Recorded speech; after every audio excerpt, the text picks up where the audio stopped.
Vamanana lava va hlantswa swiambalo enambyeni wa Mulondhozi exikarhi ka muganga ya Megeva na Ndhambi endhawini ya ka Dzumeri.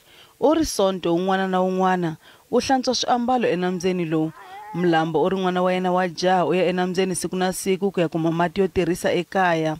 Te ku hlantsweni ene hlantswa kwala every day nwa kwala masiku hinkwawo lamani ka hi fika hi handza hi xipfuxa kuma tidonki ti xiparini hi xihandza hi xipuxa hi kota ku hlantswa. Mlambo u ri hambiswiritano wa chava leswaku a nga ha kumana na tingwenya na swin'wana.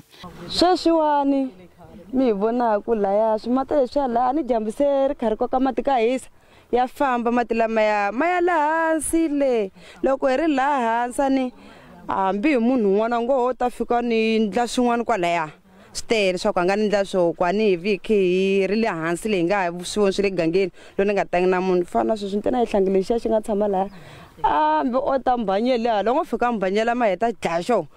Muaki un'wana Phosha Mukansi u ni ntshembo eka rendzo ra Holobye. Ku va a hi pfuna hi mati ku na tibowl the two ti nga kola a ti le ku tirheni hi ku ya hi mene vona nga ku problem i timhaka ta Eskom ku hava gezi laha ti nga kona loko kota ku va hi lungisela michini va hi pfulelela mati. Holobye endlele eFree State na Eastern Cape eka mavhiki mambirhi lama nga hundza naswona ta endlela eka swifundzankulu swin'wana mavhiki lama taka.